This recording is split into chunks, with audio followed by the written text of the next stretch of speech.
আপনারা যারা নকশি কাঁথার বিজনেস করতে চান তারা অবশ্যই ব্লকের ডাইসগুলো ব্যবহার করবেন। আর যারা শখের বসে অথবা প্রয়োজনার্থে নকশি কাঁথাটি তৈরি করতে চান তারা এই পদ্ধতি অবলম্বন করতে পারবেন।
যদি আপনারা নিজের হাতে নকশি কাঁথার ডিজাইন তৈরি করতে চান তাহলে অবশ্যই বড় বড় ডিজাইন তৈরি করার চেষ্টা করবেন, তাহলে ডিজাইনটি সুন্দর আসবে।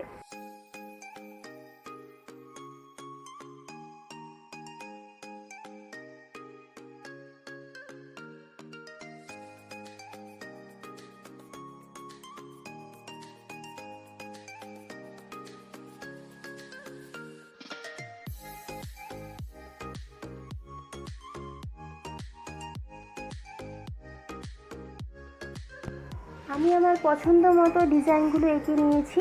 এবার আমি কাপড়ে ডিজাইনটি ট্রান্সফার করব, তার জন্য আমার প্রয়োজন কার্বন পেপার।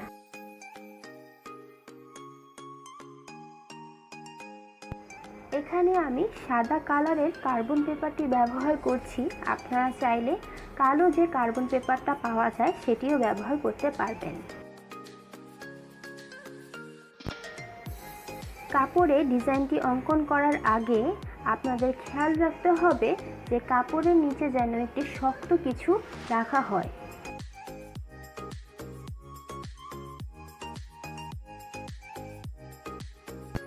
কাঁথার মুড়ানোর অংশটুকু আমি দাগ দিয়ে নিচ্ছি। এই অংশটুকু আমি মুড়িয়ে নিব। আপনাদের যতটুকু অংশ প্রয়োজন হবে আপনারা ততটুকু অংশ বাদ দিয়ে তারপর ডিজাইনটি করবেন।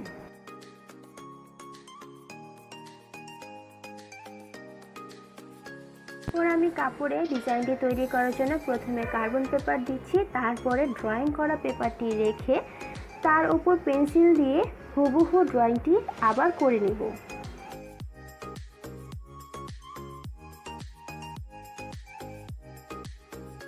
ড্রয়িং করার ক্ষেত্রে আপনাদের খেয়াল রাখতে হবে যে কাগজটা যেন মোটা হয়।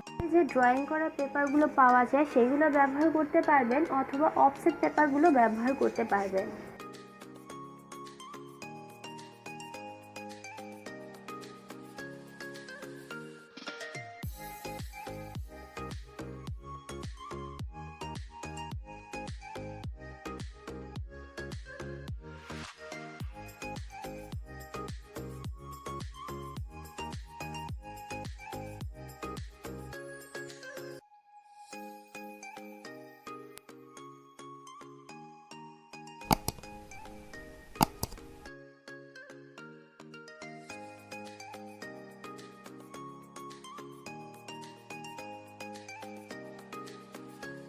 এভাবে ডিজাইনগুলো এঁকে নিচ্ছি, আপনারাও ঠিক একইভাবে ডিজাইনগুলো এঁকে নেবেন।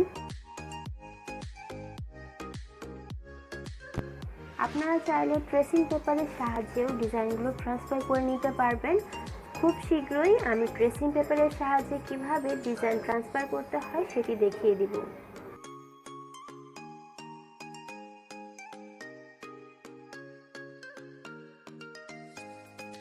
আমার ভিডিওটি যদি ভালো লাগে তাহলে অবশ্যই লাইক করবেন, কমেন্ট করবেন এবং শেয়ার করবেন।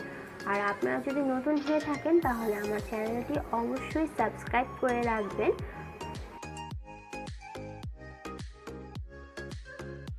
আপনাদের যদি কোথাও কোনো বুঝতে সমস্যা হয় তাহলে কিন্তু অবশ্যই আমাকে কমেন্ট করে জানাবেন, আমি আপনাদের প্রবলেমগুলো সলভ করে দেব।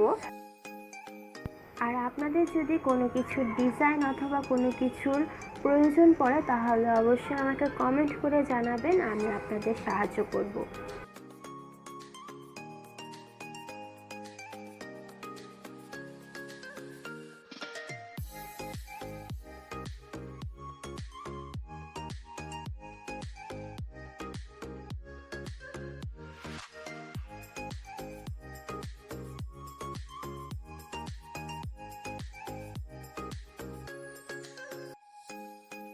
সেম একইভাবে আপনারা কিন্তু পুরো কাঁথার ডিজাইনটা করে নেবেন।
আমি কাঁথার নিচের অংশটুকু করে দেখালাম, এমনভাবেই আমি পুরো কাঁথাটি করে নেব।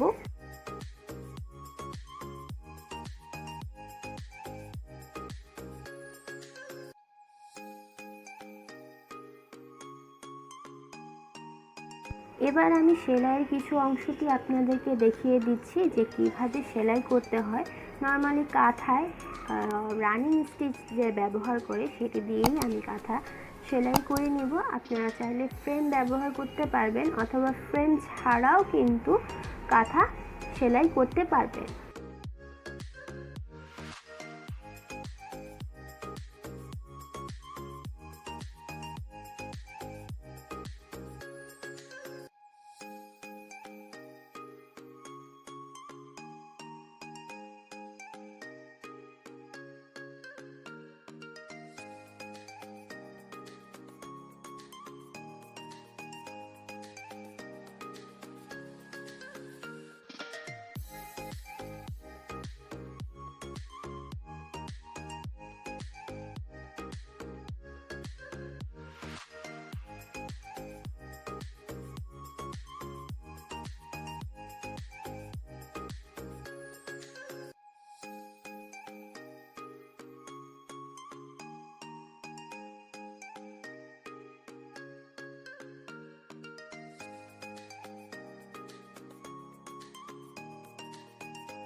কিছু অংশ আপনাদেরকে দেখিয়ে দিলাম। আপনারা ঠিক একইভাবে পুরো নকশি কাঁথাটি সেলাই করে নেবেন। দেখবেন আপনাদের নকশি কাঁথাটা দেখতে কিন্তু অসাধারণ হবে।